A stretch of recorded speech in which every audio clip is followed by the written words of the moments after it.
மக்கள் அனைவருக்கும் வணக்கம்.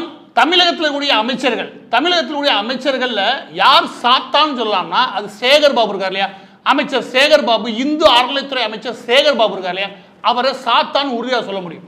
சாத்தான்ற வார்த்தை தமிழ் வார்த்தை கிடையாது, அது ஆப்ரஹாமிக் மதங்கள்லேருந்து வந்த வார்த்தை. சாத்தான்னா கடவுளுக்கு எதிரான ஒரு புனிதமான விஷயத்துக்கு எதிரான வேலை செய்யக்கூடிய தீய சக்தின்னு அர்த்தம் வச்சுக்கோங்க. அது எதனால இவ்வளோ பெரிய குற்றச்சாட்டை நான் வைக்கிறேன்றத நான் அடுத்தடுத்து சில முக்கியமான விஷயங்களை சொல்ல விரும்புகிறேன். கொஞ்சம் பொறுமையாக கவனிங்க. இது ஏதோ ஒரு மூலையில் நடக்கக்கூடிய பிரச்சனை கிடையாது. தமிழகம் முழுவதும் மூளை முடுக்கெங்கும் ஒரு பெரிய பிரச்சனையை வளர்த்து வர்றதுக்கு, அதாவது தமிழகம் முழுவதும் இந்த சாத்தான் வேதம் ஓத ஆரம்பிச்சிருக்கு. எல்லா இடங்களிலும் இந்த பிரச்சனை பரவுறதுக்கு முன்னாடி நாம எல்லாரும் விழிப்புணர்வோட செயல்படுறோம். அதற்காக தான் இந்த வீடியோ. அது என்ன பிரச்சனை அப்படின்னு பார்க்கறதுக்கு முன்னாடி முதலாவது இப்போ நான் ஒரு ஆடியோ ஒன்று போட்டு காமிக்கிறேன். அந்த ஆடியோவை கேளுங்க. அது யாருக்குமான உரையாடல் அப்படின்னா, ஸ்ரீ அகத்தீஸ்வரர் கோவில் சென்னை பொலிச்சூர் பகுதியில் இருக்குது. சென்னையில் கூட இந்த குறிப்பிட்ட கோவிலுக்கு சொந்தமான நிலங்கள் இருக்குது. இந்த கோவில் மீது இப்போ அடாவடியான தாக்குதல்கள் ஆளும் திமுக அரசாங்கத்தை சார்ந்த நபர்களால் நடத்தப்படுது. இந்த குறிப்பிட்ட ஆடியோ யாருக்குமானது அப்படின்னா, அந்த பொலிச்சூர் ஊராட்சி மன்றத்தினுடைய தலைவி திமுக நிர்வாகியுமான வனஜா அவர்களால் பேசப்படுது. யார்கிட்ட பேசப்படுது அப்படின்னா, ஸ்ரீ அகத்தீஸ்வரர் கோயில், அந்த கோவிலுடைய பரம்பரை தர்மகர்த்தா அவர்கிட்ட பேசப்படுது. அந்த ஆடியோவை கேளுங்க, அதுக்கப்புறம் விஷயத்துக்குள்ள வரேன். ஹலோ, சொல்லுங்க. வணக்கங்க. நான் வணக்க பேசுறேங்க. சொல்லுங்க. உங்களை பாக்குறது தான் வந்து 5 மணிக்கு தான் நான் வருவேன் ஆபீஸ். கீழே ஆபீஸ்ல 5 மணிக்கு. எங்க கீழே ஆபீஸ்ல இருப்பேன். கீழே எங்க இருக்குது ஆபீஸ்?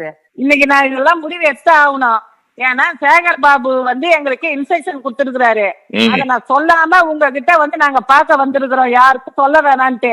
இப்ப காலையில வந்தா இல்லன்ட்டீங்க, சாவுக்கு போய்க்கிறாங்கன்னு சொல்லிட்டீங்க. நாங்க இப்ப வந்திருக்கிறோம். இப்ப பேசிட்டு முடிவு எடுக்கணும். என்னன்ற முடிவை நீங்க தான் இப்ப எடுக்கணும். என்ன முடிவு? நான் பெருசா ஆகக்கூடாதுன்னு நான் பாக்குறேன். நானு என்ன முடிவு? என்ன முடிவா? பேசுறதானே என்ன முடிவுன்னு உங்களுக்கு தெரியும், எனக்கும் தெரியும். எப்படி தெரியும்? நீங்க வாயில பேசினா இருந்தா நேரம் உட்கார்ந்து பேசினாதானே தெரியும். வாயில யார் பேசுறது? இப்ப நீங்க பேசுறீங்க, நான் போன்ல 2 பேருமே போன்ல பேசிட்டு வேலைக்கு ஆகுமா? நேரா உட்கார்ந்தாதானே பேச முடியும். சேகர் பாபுக்கோ எங்களுக்கோ இந்த பஞ்சாயத்துக்கு என்ன பிரச்சனைப்போ? சேகர் பாபுக்கும் உங்களுக்கு என்ன பிரச்சனைன்னு கேக்குறீங்களா? சாயந்தரம் வாங்க, என்ன பிரச்சனை ஏது பிரச்சனைன்றத நேரா உட்கார்ந்து பேசிக்கலாம். புரியுதுங்களா? நாங்க வந்து 1.25 வருஷம் ஆகுது. எல்லாத்தையும் கிளீன் பண்ணீங்களே, ரோடு போட்டீங்களே, லைட் போட்டுக்கிற வேலை தானே எங்களுக்கு. புரோக்கர் வேலையா எங்களுக்கு? சாயந்தரம் 5 மணிக்கு எல்லா வேலையும் முடிச்சே ஆகணும். எல்லாம் ஊர் கலவரம் ஆயிடும். பாத்துங்க. இந்த குறிப்பிட்ட ஆடியோல அகத்தீஸ்வரர் கோயிலுடைய பரம்பரை தர்மகர்த்தாட்ட அந்த வனஜா, அந்த ஊராட்சி மன்ற தலைவி திமுக நிர்வாகியான வனஜா என்ன சொல்றாங்க அப்படின்னா, சேகர் பாபு அண்ணே எங்களுக்கு இன்ஸ்ட்ரக்ஷன் கொடுத்துருக்காரு, அதை சொல்லாம உங்களுக்கு பேச்சுவார்த்தை கூப்பிட்டு விஷயத்தை பேசி முடிக்க முயற்சி பண்றோம். என்ன பேசி முடிக்க முயற்சி பண்றீங்க? நேரில் வந்தாதானே தெரியும். நீங்க நல்லா கவனிச்சு வச்சுக்கோங்க. அதுல பேசி எப்படியா நேரில் வச்சு ஒரு பெரிய பஞ்சாயத்து பண்ணுன்ற நோக்கத்தோடய அந்த ஊராட்சி மன்ற தலைவி பேசுறது தெரியும். அது என்ன பஞ்சாயத்து அப்படின்னா, அந்த குறிப்பிட்ட அகத்தீஸ்வரர் கோயிலுடைய தர்மகர்த்தா இல்லையா, அவரை மாத்திட்டு இவங்க ஒரு தர்மகர்த்தா போடுறாங்க. யாரு? திமுக என்ன பண்ணுது, அரசாங்கம். இவங்க ஒரு தர்மகர்த்தா போட்டு அதுக்கு சம்பந்தப்பட்ட கோவில் நிலங்கள் இருக்கு இல்லையா, இந்த நிலங்களை ஃபுல்லாக முழுமையாக காலி பண்றதுக்கு ஒரு திட்டம் போடுது. அதற்காக யாரை அனுப்புது அப்படின்னா, இந்து அறநிலைத்துறை சம்பந்தமே இல்லாத ரவுடிகள் 30-40 பேர் அனுப்புகிறாங்க. அதுக்கு தலைமை ஏற்று நகர்றது யாருன்னா இந்த வனஜா. ஏன்னா அந்த பகுதியினுடைய ஊராட்சி மன்ற தலைவி. இதை விவகாரத்தை அடுத்தடுத்து உள்ள கொண்டு போறேன். அதற்கு முன்பு உங்க எல்லா பேருக்கும் சொல்ல வேண்டிய விஷயம் என்ன அப்படின்னா, இப்போ இந்த ஆடியோ கேட்டீங்க, இதற்கு முன்பு நீங்க ஒரு விஷயம் நீங்க பார்க்கலைன்னா உங்க எல்லாத்துக்கும் நினைவூட்ட விரும்புறேன். ஒரு 10 நாளைக்கு முன்னாடி நாங்கள் ஒரு வீடியோ ஒன்று போட்டோம். அந்த வீடியோல இருந்து இந்த விவகாரம் வெளியே வர ஆரம்பிச்சிச்சு. இந்த விவகாரம் ஒரு கோயில் சம்பந்தப்பட்டதுல ஒரு பெரிய பூதாகரமான சாத்தான இதுக்குள்ள புகுறது அப்படின்ற விஷயம் அதுக்கப்புறம் எங்களுக்கு தெரியும். அந்த வீடியோ பார்க்காத அந்த வீடியோ பார்த்துருங்க. கல்யாணின்னு ஒரு ஓய்வு பெற்ற ஆசிரியை, அவங்க அம்மாவோட வசிக்கிறாங்க. அவங்களோட பிறந்த மொத்தம் 2 சகோதரிகள், யாருமே கல்யாணம் ஆகல. இந்த நிலைமையில இந்த குறிப்பிட்ட கல்யாணன்றவங்க அந்த பொலிச்சூர் பகுதியில், அந்த பொலிச்சலூர் பகுதியில் சாய்பாபா கோயில ஒன்று கட்டுறாங்க. அதே பொலிச்சலூர் பகுதியில் சாய்பாபா கோயிலை கட்டினா இந்த லேடி 2023 மர்மமான முறையில் இறந்து போயிடுறாங்க. இறந்து போன அந்த கல்யாணி அவர்களுடைய குறிப்பிட்ட நிலங்கள் எல்லாமே கடந்த 2 மாசத்துக்கு முன்பு விற்பனைக்கு வருது. யார் விற்பனையில் தலையிடுறா அப்படின்னா, இந்த சுபவீரபாண்டியன் பக்கத்தில் நிற்கிறா பாருங்க முரளி. இந்த ஆளும், அதாவது கடவுள் மீது நம்பிக்கை இல்லாத ஒரு இயக்கத்தை நடத்தக்கூடிய நபர்களுடைய மாவட்ட செயலாளர் முரளி, அதாவது சுபவீரபாண்டியனுடைய முரளி, இவன் யாருன்னா திமுக நிர்வாகி, இவன் தான் நேரடி காரணம். இந்த கல்யாணி அவர்களுடைய பிணம் இருக்குல்லையா, அதாவது மர்மமான முறையில் இறந்து கிடக்குறாங்க, இவங்களை எரிக்கிற வேலை இருக்குல்லையா, இந்த வேலை இவன் தான் பார்த்துருக்கிறான். அதாவது எஃப்ஐஆர் ஃபைல் பண்ணி எந்த சந்தேகமும் போலீஸ்க்கு வரவே இல்லை, எப்படி தான் எஃப்ஐஆர் ஃபைல் ஆகுதுன்னு தெரியல, அந்த போஸ்ட்மார்ட்டம் ரிப்போர்ட் என்ன சொல்லிச்சுன்னு தெரியல, எதுவுமே இல்லாமல் எரிக்கிறதுக்கு அனுமதிக்குது காவல்துறை. அந்த அளவுக்கு ஒரு இன்ஃப்ளூயன்ஸாக இருக்காப்ல. அப்போ கருணாகரன் எரிச்சதுக்கு அப்புறம் மீதம் அந்த சொத்து இருக்கு இல்லையா, அந்த சொத்துக்கள் எல்லாம் ஆட்டை புறக்கான வேலை நடக்குது. அதுவும் கல்யாணி, இறந்து போன கல்யாணி பேர்லேயே ஆட்டை புறக்கான வேலை நடக்குது. அதுக்கான வீடியோ போட்டிருந்தேன், அதை நீ எடுத்து பார்த்துருங்க. அப்போதான் இந்த விஷயத்துல அது எப்படி தொடர்புபடுத்தப்படுது தெரியும். ரெண்டுமே ஒரே பகுதியில் நடக்குது, பொலிச்சலூர். சரியா? இந்த பொலிச்சலூருடைய சாய்பாபா கோயில் வச்சு தான் பேசினோம். நம்ம இப்ப பேசுறது அக்கதீஸ்வரர் கோயில். சரியா? இப்ப இன்னொரு வீடியோ ஒன்று போடுறேன், அந்த வீடியோ பார்த்துருங்க, அதுக்கப்புறம் விஷயத்துக்குள்ள வரேன். அவர் எடுத்துட்டா அதுக்கு தக்கார போடுறேன்னு உத்தரவு கொடுக்கணும். கொடுக்கணும். இத நீங்க யார்கிட்ட கேட்கணும்? கிட்ட அப்படி கேப்பீங்க. ரோந்து மூலமா தான் நீங்க போட்டு டிஸ்மிஸ் ஆச்சு. அப்படிலாம் ஆகல. ஆர்டர் சொல்லுங்க. டிஸ்மிஸ் ஆனது. ஆர்டர் வாங்க சொல்லுங்க. கேளுங்க. கேட்டாச்சு. எப்போ வர ஆர்டர் வரானே எப்போ வர? நான் சொல்றது கேளு. நேத்து வந்துச்சுல, நேத்து முந்தானத்து வந்தாங்கல. ஆர்டர் காப்பியை கொடுத்துட்டு உள்ள வந்து சொல்லியாச்சு. ஆர்டர் காட்டல. எல்லாம் சொல்லியாச்சு. ஆர்டர் காட்டல. ஆர்டரே காட்டல. பொறுமையா பேசிட்டாங்க. நீங்க எல்லாம் வந்து ரூடா பேச ஆரம்பிச்சாங்க.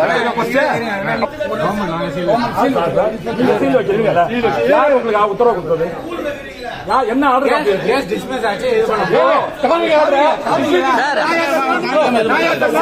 இப்ப நீங்க பார்த்த வீடியோ இருக்கு இல்லையா, இது எங்க எடுக்கப்பட்டதுன்னா அக்கதீஸ்வரர் கோயில். சரியா? ஆனா இதற்கு முன்னாடி நம்ம போட்ட வீடியோல இந்த கருணாகரன் யாரு, சாய்பாபா கோயிலுடைய நிலங்களை ஆட்டையை போடுறதுக்கு கல்யாணியுடைய மேனேஜர் சொல்லிட்டு உள்ள வந்தவன். இந்த கருணாகரன் யாரு, அதுக்கு 2 வருஷத்துக்கு முன்னாடி கஞ்சா வியாபாரத்துல கைதாகி உள்ள போன ஆளு. திடுதிப்பு பணக்காரனா மாறான், பெரிய அளவு ரவுடியா மாறான். யாருக்கு? இந்த சேகர் பாபு அவர்களால் அனுப்பப்பட்ட ரவுடிகளின் கூடாரம் இல்லையா அப்படின்னு வனஜா சொல்றாங்க இல்லையா, அந்த ரவுடிகள் இந்த கோயில்களை புகுறானுங்க. ஏற்கனவே இவனோட லட்சணம் என்ன, அந்த சாய்பாபா கோயில் கல்யாணி அவர்கள் இறந்துருக்காங்க, அவன் சாய்பாபா கோயில் சம்பந்தப்பட்ட எல்லா நிலங்களையும் விற்கிறதுக்கான வேலைகளை ஈடுபடுறான்றது முதலாவது குற்றச்சாட்டு. இதே நிலைமையில அதே பகுதியில் இன்னொரு கோயிலும் புகுறான். எப்படி? மாலையெல்லாம் போட்டுக்கிட்டு திருநெல்லாம் பூசிக்கிட்டு திடீர்னு பக்தர் மாதிரி உள்ள புகுறாப்புல போய் சண்டை போடுறான். எப்படி? அந்த பரம்பரை தர்மகர்த்தா இருப்பாங்க, அவங்க யாரும் உள்ள வரக்கூடாது. யார் சொல்லுக்கிறீங்க? சேகர் பாபு அவர்களுடைய ஆணைக்கிறங்க.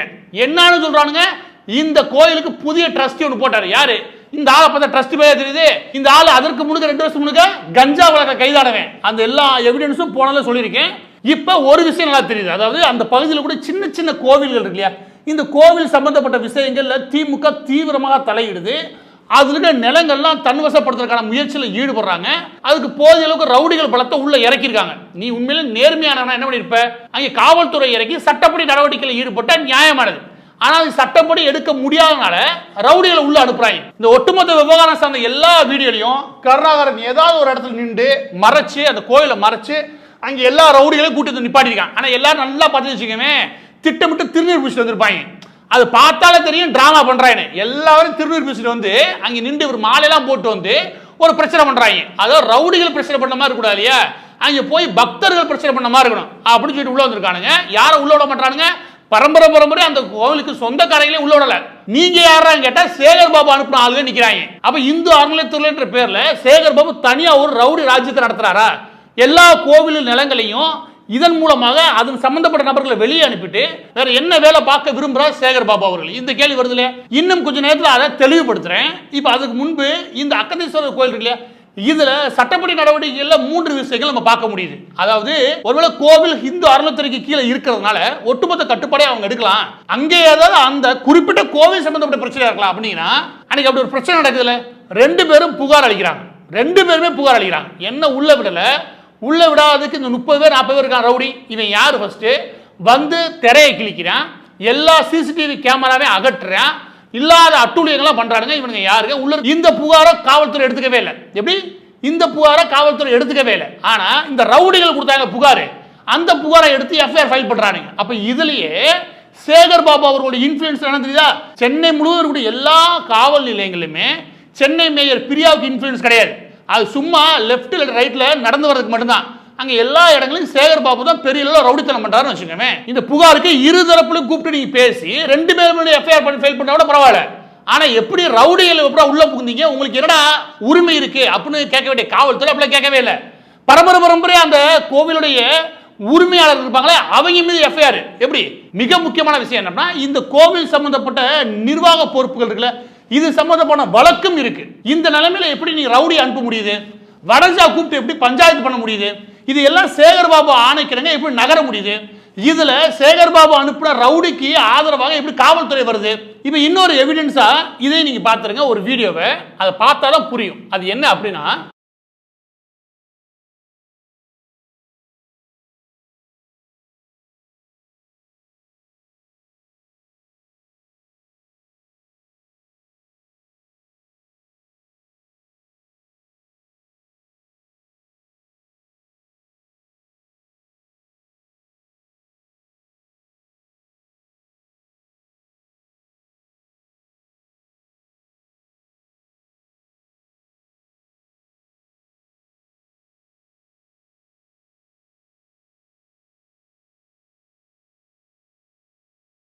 இதுல உங்களுக்கு நான் 2ல இருந்து 3 வீடியோ காமிச்சிருக்கேன். 3 வீடியோ என்ன, அதை தவிர சில ஸ்கிரீன்ஷாட் வச்சிருக்கிறேன். அது எல்லாமே நீங்க பார்த்துருப்பீங்க.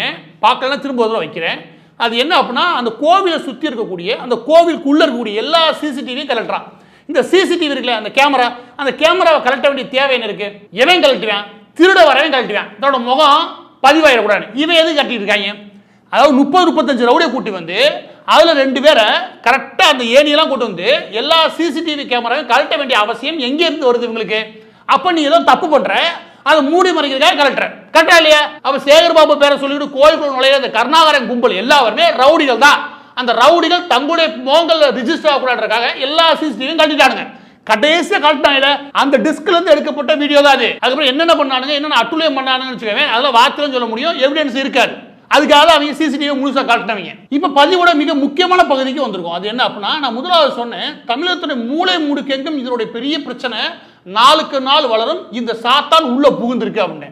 அதுக்கு என்ன ஆதாரம் இருக்குது? ஏதோ ஒரு கோவில்ல அதோட பிரச்சனை, அதுல சேகர்பாபு ஆட்கள் ரவுடித்தனம் பண்றாங்கன்னு ஏத்துக்கிறோம். இது எப்படி தமிழகம் முழுவதும் பிரச்சனையா இருக்க முடியும் அப்படின்னு கேட்டீங்கன்னா, அதுக்கு தான் இந்த ஜீவோ வெளியிடுது. இந்த ஜீவோ 4/5/2023 அன்னைக்கு தமிழக அரசு ஸ்டாலின் கவர்மெண்டால் வெளியிடப்பட்டது. இந்த ஜீவோ எதற்காக வெளியிடப்படுது அப்படின்னா, தமிழகம் முழுவதும் கூடிய காலி மனைகள், காலி நத்தம், அதாவது காலியா கேள்வி கேட்பார்களான நிலங்கள் இருக்கு இல்லையா, இந்த நிலங்கள்லாம் அரசுடைய நிலங்களாக மாற்றுறது நல்லது, ஏன்னா ஆக்கிரமிப்புகள் வரும் அப்படின்ற நோக்கத்தோட வெளியிடுறதா சொல்லிட்டு அந்த ஜியோல மிக முக்கியமான ஒரு விஷயத்தை சேர்க்கிறாங்க. அது என்ன அப்படின்னா, அந்த ஜியோட 2வது பக்கத்துல அதுல 3வது வரி ஒன்று பாருங்க, என்னென்ன விஷயங்கள்லாம் இதுல இன்க்ளூட் ஆகும், எந்தெந்த பகுதியில் இங்க சேர்த்துக்கிறாங்க அப்படின்னா, ரோடு, பார்க், இந்த மாதிரி விஷயங்கள் இதெல்லாம் சேர்த்து வராங்க. அதுல கோவில் வருது. கோவில் வருது, கோவிலோட நிலங்கள்லாம் கேள்வி கேட்பார்ல காலி மனைகளா இருந்தா அது எல்லாமே இப்ப தமிழக அரசுடைய சொத்தாக மாறும். காலி மனைகள் இப்ப காலி நத்தம், இது எல்லாமே அப்ப கோவில் சொத்தெல்லாம் அப்ப கேள்வி கேட்பாத கோவில் சொத்துக்கள் எல்லாத்தையுமே எப்படி அரசுடைமை ஆக்கப்படுது? எப்படி அரசுடைய நிலமாக கருத முடியும்?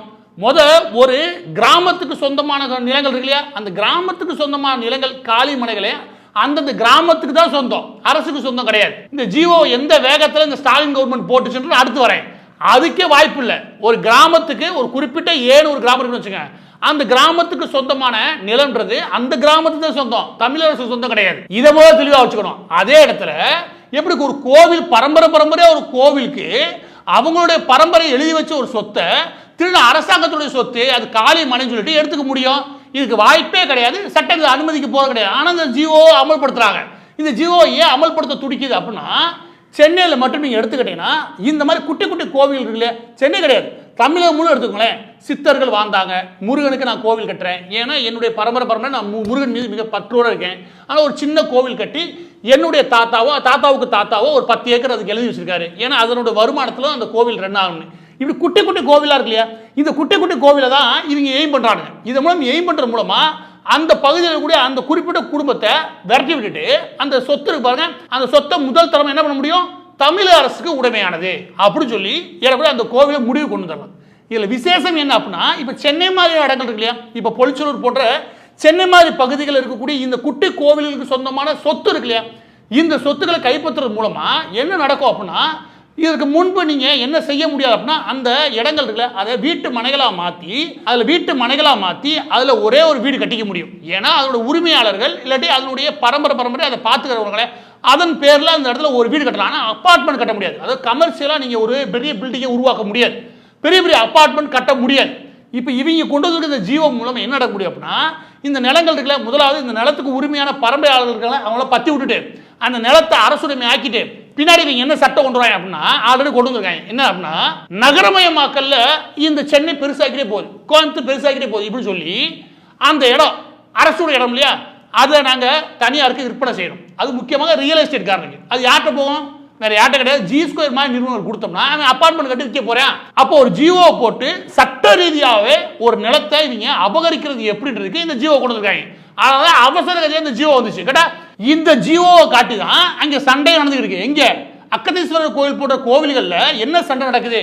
இப்ப கூட பெரும்பாலான கோவில் இந்த சண்டை முளைக்க ஆரம்பிச்சிருக்கு. அந்த திட்டத்தை இவங்க தான் போடுறாங்க, ஆரம்பிச்சு வைக்க முயற்சி பண்றாங்க. யாரு? சேகர் பாபு கோஷ்டி என்ன நினைக்கிறாங்கன்னா, நம்ம இங்க ஆரம்பிச்சு விட்டு ஒரு கோயிலோட சொத்தை கைப்பற்றி ஒரு 2 பேர் பணக்காரனா மாறுறான்னு வச்சுக்கோங்க, என்ன நடக்கும்? இதை பார்த்துட்டு திமுக நிர்வாகி ஃபுல்லா கிளம்பியான். ஏன்னா அவனுக்கு தேவை காசு. அப்ப தமிழகம் முழுவதும் கூட எல்லா கோவில்கள் சம்பந்தப்பட்ட நிலங்கள் எல்லாத்தையுமே அரசுரிமையா மாத்தி அதற்கப்புறம் என்ன பண்ண முடியும்? அது காலி மனைகளாக இவங்க கைப்பற்றி அதை வித்துற முடியும். அதாவது இவங்க கைக்கு கொண்டு வரதுக்கு அது அரசு கைக்கு கொண்டு போய் திரும்ப இவங்க கை கொண்டு வந்துடலாம். கரெக்டா?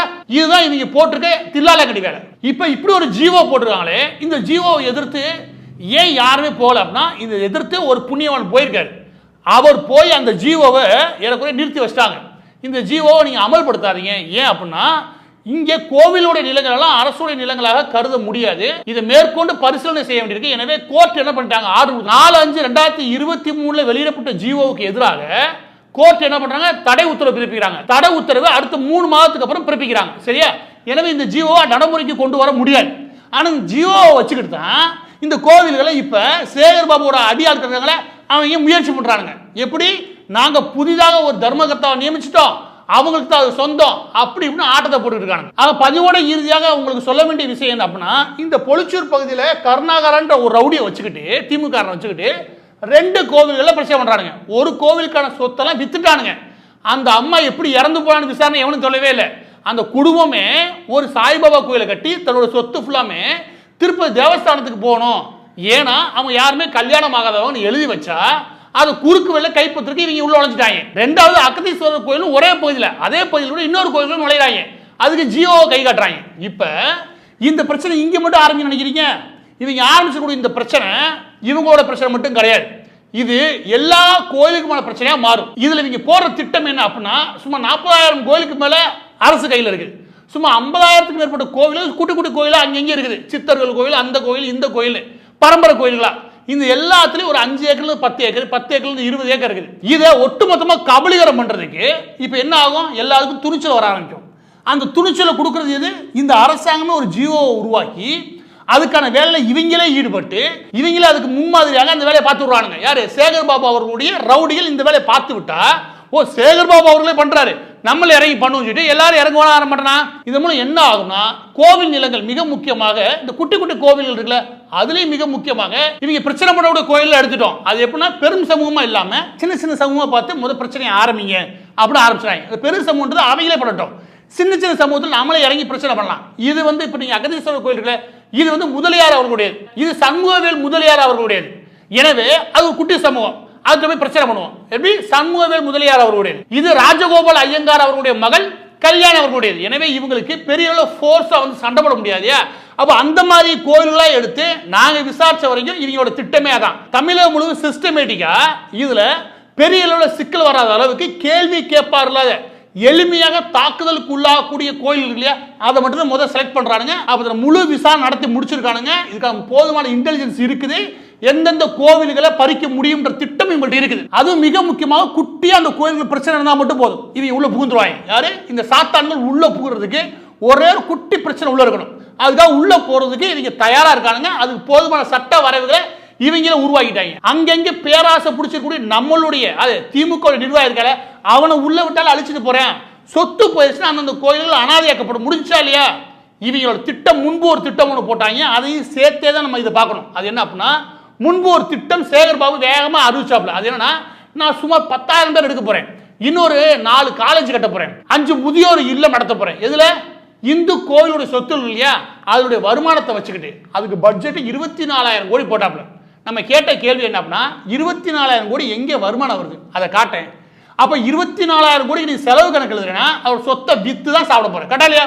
அப்ப நீ வருமானத்தை உருவாக்குறதுக்கு வழி பார்க்கல, அதுக்கு செலவினம் எழுதுறதுக்கு நீ முயற்சி பண்ண பாருங்க. அந்த தடுத்து நிறுத்துறதுக்கு ஒரு பெரிய லெவலில் முயற்சி எடுத்தோம். அப்ப அந்த முயற்சி ஒரு போட்டு பெரிய லெவலில் ஃபெயில் ஆயிடுச்சு இல்லையா? அப்ப சுத்திக்கிட்டு வேலை போட்டு வராங்க. எப்படி வராங்க? இருக்கிற 30,000 கோடியா காலி பண்ணணும், அவர் சொத்தெல்லாம் காலி பண்ணணும். அதுக்கு இப்படி போனோம் முடியலையா, அப்புறம் அப்படிக்கா வருவோம். இந்த ஜியோவை போட்டு எல்லாமே அரசுடைய நிலங்கள், இந்த நிலங்களை எல்லாமே நாங்கள் எடுத்துக்கிடுவோம். அதுக்கப்புறம் அரசே விரிவாக்கம் பண்ணி அந்த பணி இந்த பணின்ற பேர்ல ரியல் சம்பந்தப்பட்ட நபர்களுக்கு கொடுக்குறன்ற பேர்ல இவங்க சம்பந்தப்பட்ட ஆளுகளுக்கே மாத்திடுவாங்க. அப்ப இந்த கோவில்கள் எல்லாமே தனித்தோ இல்லாட்டி அனாதையாக்கப்படும். இப்ப இறுதியாக மீண்டும் உங்க எல்லா பேருக்கும் சொல்ல வேண்டிய விஷயம் என்ன அப்படின்னா, இது ஒரு கோவில் சம்பந்தப்பட்டது அல்ல, தமிழகம் முழுவதும் இருக்கக்கூடிய எல்லா கோயில்களுக்கான பிரச்சனை. ஏதோ குறிப்பிட்ட சில சமூகத்துக்கான பிரச்சனையும் கிடையாது, இது ஒட்டுமொத்த இந்துக்களுக்கான பிரச்சனை தான். இதை திட்டம் போடுறவன் யாரு? அதாவது இந்த மாதிரி திட்டம்ல எவன் போடுறான் பின்னாடி உட்காந்துட்டு? நான் அப்பயே சொன்னேன், 24,000 கோடிக்கு இவங்க ஒரு கணக்கு எழுதும் போது அதுக்கு வருமானம் இல்லாம இவங்க கணக்கு எழுதி ஒட்டுமொத்த இந்து கோயில்களுடைய சொத்தெல்லாம் காலி பண்றதுக்கு முயற்சி பண்ற சேகர் பாபு அப்ப சொன்னேன். ஆனா அப்பவும் நான் திரும்ப திரும்ப சொல்லுவேன், சேகர் பாபுக்கு அவ்வளவு பெரிய புத்தியெல்லாம் கிடையாது. அந்த ஆள் ஒரு ரவுடி, அவருடைய வரலாறே ரவுடி. ஒரு 20க்கும் மேற்பட்ட கேஸ் இருக்குன்னு வச்சுக்கோங்க. இந்த ஆள் அமைச்சராக MK ஸ்டாலின், அதுவும் இந்து அறநிலைத்துறைக்கு அமைச்சராக கொண்டு வரும்போது நான் நினைச்சுக்கிட்டது என்ன அப்படின்னா, இந்து அறநிலைத்துறைக்கு ஒரு ரவுடியை கொண்டு வந்து போட்டேன் பத்தியா, அதான்டா திமுக அப்படின்னு மறைமுகமா ஒரு சவால் விட்டாப்ல. இதான் உண்மை. ஆனா இந்த ஆளுக்கு போதிலுக்கு புத்திசாலித்தனம் கிடையாது. என்ன ஒரு 4 பேரை வச்சு ரவுடித்தனம் வேணா பண்ண தெரியும். இந்த ஆள் என்ன பண்ண போறான்னு நினைச்சா, பின்னாடி ஒரு டீம் ஒன்று வேலைக்கிறாங்க. அந்த டீம் நிச்சயம் சொல்றேன், இந்த இந்து கோவிலோட நிலங்களை தீவிரமா கண்காணிக்கிறானுங்க. அதை பத்தி முழுமையான விசாரணை அவங்க இருக்குது. அவங்க இதை எப்படி சிஸ்டமேட்டிக்கா காலி பண்றது, இதற்கான வேலையை தீவிரப்படுத்துறானுங்க. அதை இந்த போட்டு போய் பார்த்தானுங்க. அதாவது திட்டங்களை வகுக்கிறோம் அப்படின்னு சொல்லி செலவு கணக்கு எழுதி அதை காலி பண்ணிடுவோம். அது மூலம் என்ன நடக்கும், இவங்களே வேலை வாய்ப்பு கொடுக்குற பேர்ல இவங்களே அழிச்சுக்குவாங்க. இதுதான் இவங்க போட்ட திட்டம். இது ஓரளவுக்கு ஃபெயில் ஆயிடுச்சு. இப்போ அந்த போட்டு வந்துட்டாங்க. எப்படி ஒரு ஜியோவை போட்டு அதோடைய நிலங்களெல்லாம் காலி பண்ணிட்டா முடிஞ்சு போச்சுல. இந்த திட்டத்தெல்லாம் நான் சொல்றேன், சேகர் பாபு போடவே கிடையாது. திட்டமிட்டு ஒரு சதி நோக்கத்தோட ஒரு கும்பல் உட்காந்து வேலை பார்க்கணும். அதுக்கு இந்த சாத்தான் உள்ள புகுந்திருக்கு. நான் திரும்பவும் சொல்றேன், சேகர் பாபு திருநீர் பூசிக்கிட்டு குங்குமம் வச்சுக்கிட்டு இந்த காவி வேட்டி கட்டிட்டு, இது முழுக்க முழுக்க டிராமா, போலி வேஷம் போட்டு ஒரு சாத்தான் கோயிலுக்குள்ள நுழைஞ்சிருக்கு.